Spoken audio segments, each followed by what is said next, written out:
අපි කෙලින්ම මාතෘකාවට යමු. දරුණු යුද්ධයක් අවසන් වුණාට පස්සේ සමාජයක් Tamanගේ යුද්ධ විරුවන්ව සමරන්නේ කොහොමද? අද මේ විග්‍රහයට එකතු වුණු හැමෝම සාදරයෙන් පිළිගන්නවා. මේ මූලාශ්‍රය පදනම් කරගෙන ශ්‍රී ලංකාවේ යුද සැමරුම් දිහා විවිධ සමාජ කණ්ඩායම් බලන විදිහ ගැන දේශපාලන විද්‍යාත්මක කෝණයකින් සම්පූර්ණයෙන්ම මධ්‍යස්තව අපි අද අධ්‍යයනය කරමු. අවුරුදු 30ක් ඇත්තටම වෙන මොනව කතා කරන්න කලිනුත් මේ ඉලක්කම පිටිපස්සේ තියෙන බරපතලකම අපි තේරුම් ගන්න ඕනේ. දශක 3ක් පුරා ඇදී ගිය සිවිල් යුද්ධයක් කියන්නේ නිකම් ඉතිහාසයේ කාල පරිච්ඡේදයක් නෙවෙයි. ඒක පරම්පරාගානක ප්‍රගතිය සම්පූර්ණයෙන්ම නැවැත්තු කවදාවත් මකන්න බැරි කම්පනයක් සමාජය ඇතුළේ ඉතිරි කරපු යුගයක්. මේ ගැඹුරු සමාජ ස්තරයන් තේරුම් ගන්න නම් මේ අවුරුදු 30 කතාව අපිට අමතක කරන්නම බෑ.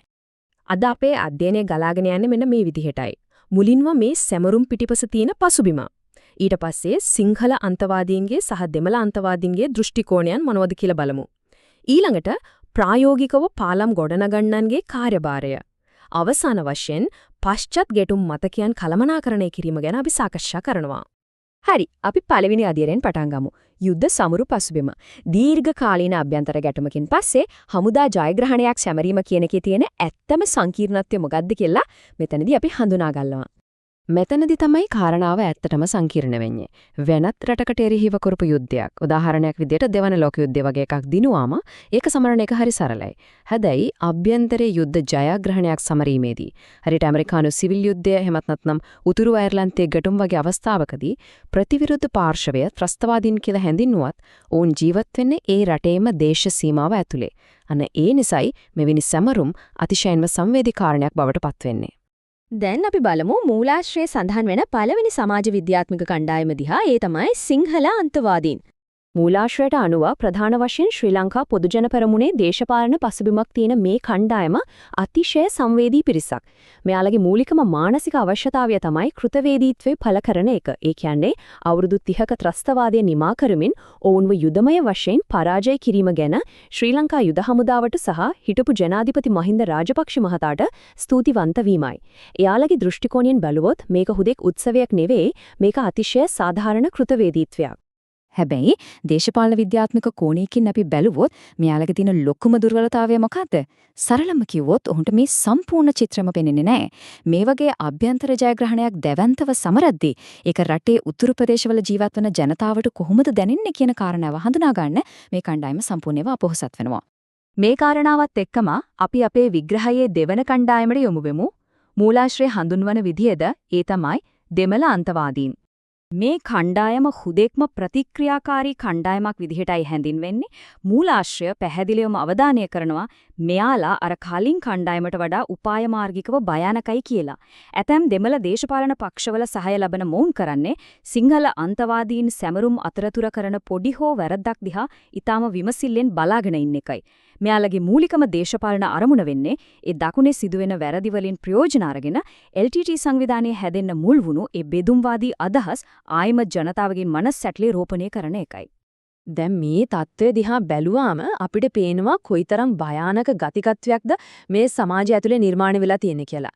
එක පැත්තකින් දෙමළ මාධ්‍යක කිසිම සම්බන්ධතාවයක් නැති නිසා උතුරේ සැබෑ මතය ගැන කිසිම දෙයක් දන්නේ නැති සිංහල අන්තවාදීන් ඉන්නවා. අනිත් පැත්තෙන් දකුණේ සැමරුම් වල වෙන පුංචි හෝ වැරදීමකින් වාසි ගන්න බලාගෙන ඉන්න දෙමළ අන්තවාදීන් ඉන්නවා. මේක කලාප දෙක අතර තියෙන sannivedana හිඩැස නිසාම තවත් දරුණු වෙන විෂම චක්‍රයක්.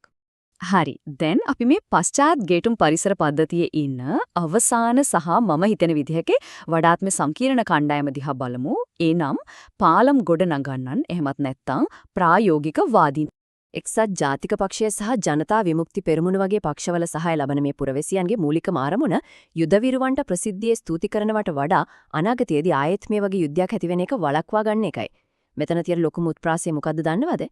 සිංහල අන්තවාදීන්ට වගේම මොවුන්ටත් යුද විරුවන් ගැන ඇත්තටම ලොකු කෘතවේදීත්වයක් තියෙනවා. හැබැයි රටේ ස්ථාවරත්වය පවත්වා ගන්න ඕන නිසා ඔවුන් ඒ හැඟීම් ප්‍රසිද්ධිය ප්‍රකාශ කරන එක හිතා තමාම පාලනය කරගන්නවා. මේ ප්‍රායෝගිකවාදීන් කොහොමද වැඩ කරන්නේ කියලා බැලුවොත් යාලා අදහස් ප්‍රකාශ කරද්දී හරිම ප්‍රවේශම් වෙනවා. උන් එළියට දාන්නේ අර දෙමළ අන්තවාදීන්ට කිසිම විදියකින් වාසි ගන්න බැරි අදහස් විතරයි. අතීතයේදී යුද්ධය පටන් ගන්න ප්‍රධානම හේතුවක් උනේ මේ උතුරයි දකුණයි අතර තිබුණු sannivedana දුර්වලතා බව උන් හොඳටම තේරුම් අරන් තියෙන්නේ. ඒ නිසා අනාගතේ රැකගන්න නම් යුද විරුවන්ට සමහර විට ඒ ලැබිය යුතු නිසි ගෞරවය ප්‍රසිද්ධිය නොලැබී යන්න පුළුවන් කියන කටුකැත්ත උන් පිළිගන්නවා. මූලාශ්‍රයේ මේක පැහැදිලිවම හඳුන්වන්නේ ගණනීය කරන ලද අවදානමක් ගැනීමක් විදිහටයි. හැබැයි මේ ප්‍රායෝගික තීරණය නිසා ඕන්ට ලොකු සමාජීය පිරිවැයක් දරන සිද්ධ වෙලා තියෙනවා. ඕන් ඉන්නේ පාර්ශව දෙකෙන්ම දෝෂාරෝපණ අහන්න වෙන හරිම භයානක මැද මාවතක. සිංහල අන්තවාදීන් ඕන්ට බනිනවා දෙමළ ජනතාවට සහාය දෙනවා කියලා. අනිත් අතට දෙමළ අන්තවාදීන් චෝදනා කරනවා මූන් සිංහල ජනතාවට සහාය දෙනවා කියලා.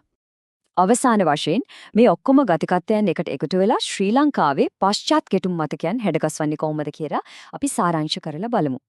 මේ වගව දිහා බැලුවම අපිට හොඳටම පැහැදිලි වෙනවා තරඟකාරී දේශපාලන සහ චිත්තවේගීය ප්‍රමුඛතාවයන් කොහොමද එකිනෙක ගැටෙන්නේ කියලා මේකෙන් පේනවා. එක පැත්තකින් ප්‍රසිද්ධියේ කෘතවේදීත්වයේ දක්වන අය, තව පැත්තකින් වැරදි වලින් වාසි ගන්න බලන අය, ඒ අතරේ අනාගත ගැටුම් වළක්වා ගන්න දඟලන අය. හරියට දකුණු ආෆ්‍රිකාවේ හෝ රුවන්ඩාවේ වගේම අභ්‍යන්තර යුද්ධයකින් පස්සේ සමාජයක් එකතු කරන එක මෙච්චර අමාරුයි කියන එක මේකෙන් අපිට මනාව පැහැදිලි වෙනවා. එහෙනම් අපේ මේ විග්‍රහය අවසන් කරද්දී ගැඹුරින් හිතලා බලන්න වටිනා ප්‍රශ්නයක් අපිට ඉතිරි වෙනවා. අනාගත පශ්චාත් ගැටුම් සමාජයක ගමන් මඟ අවසානයේ තීරණය කරන්නේ මේකෙන් කොයි දෘෂ්ටි කෝණයද? මේක චිත්ත වේගයන්, දේශපාලන උපාය මාර්ග සහ ප්‍රායෝගිකත්වය අතර තියෙන හරිම සියුම් තුලනයක්.